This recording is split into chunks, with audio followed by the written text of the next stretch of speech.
This is the Thrustmaster T248, and I've been using this mounted directly onto a desk for about a week now.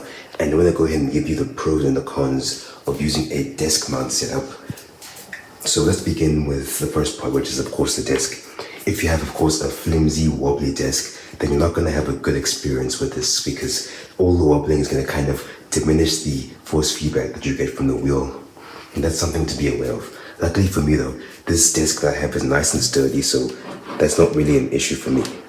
And then the next thing of course is the fact that it can take up quite a bit of space. So obviously my scenario is a bit unique in the sense that I have a TV right on the top of the desk, so I do kind of have to put it right on the center of the desk. So that does mean I have significantly less usable space for where I can place my laptop and do my work. But obviously if you're using a monitor, you can kind of shift everything over to one side. So depending on what you do with your own setup, it can either be an issue or maybe it's not that big of a deal. One great benefit of a desk mount is the fact that you save a lot of money by not having to buy a wheel stand or a seat or something like a playseat challenge, a rig basically.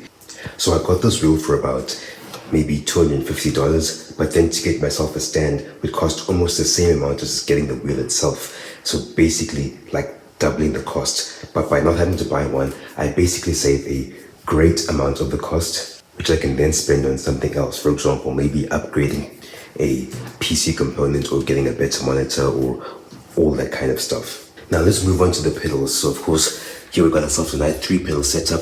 This particular set actually has a spring on the back, which you can exchange if you want a little bit of extra hardness, I guess, where you need to push the brake down a bit harder than usual. Now, here, as you can see, I've got a tiled floor. So what that means for me is that whenever I try to push the brakes, the thing will kind of slide around, which obviously doesn't give you the confidence you need to hit the brakes or to accelerate and all that kind of stuff. Now, this issue mainly only occurs because of the brake, but the accelerator is not a big deal and the clutch is not a big deal. So obviously if you have this issue, you can always just use the clutch as a brake pedal, but that's not really an ideal solution.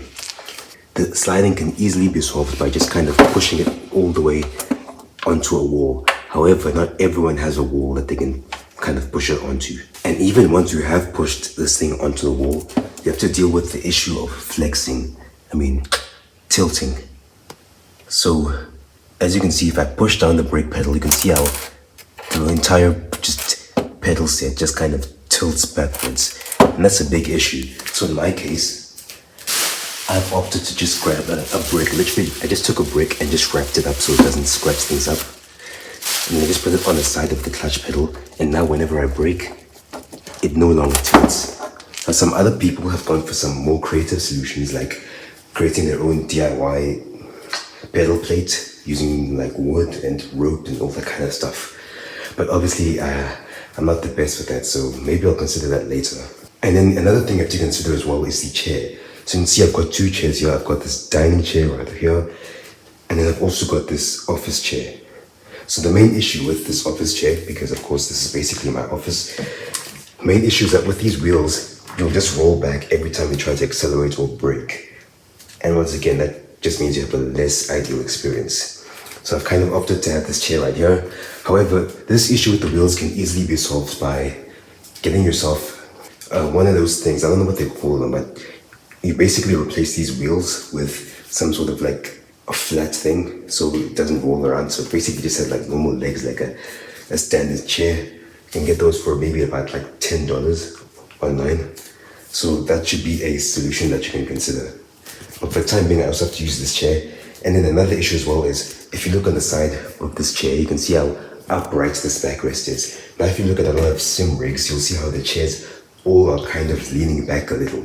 So what I find is that with such a chair like this, after a long gaming session, your back will kind of start to hurt, because honestly, when you drive a car, do you actually have the backrest this high up? Probably not. So that's also another thing that you have to keep in mind. And of course, back to the pedals again. One way to solve this is to just get yourself a wheel stand. That might also work. Now, finally, one of the greatest benefits of all about a desk setup like this is the fact that it takes up very little space. You don't have to worry about setting aside a specific space for your sim rig and having its own monitor and all that stuff. You don't have to worry about that. There's no like playseat challenge that you have to fold away once you're done playing, none of that. So in terms of space saving, this is obviously the best setup. For costs, once again, one of the best. But let me know what your experience has been with desk mounting. Thank you for watching.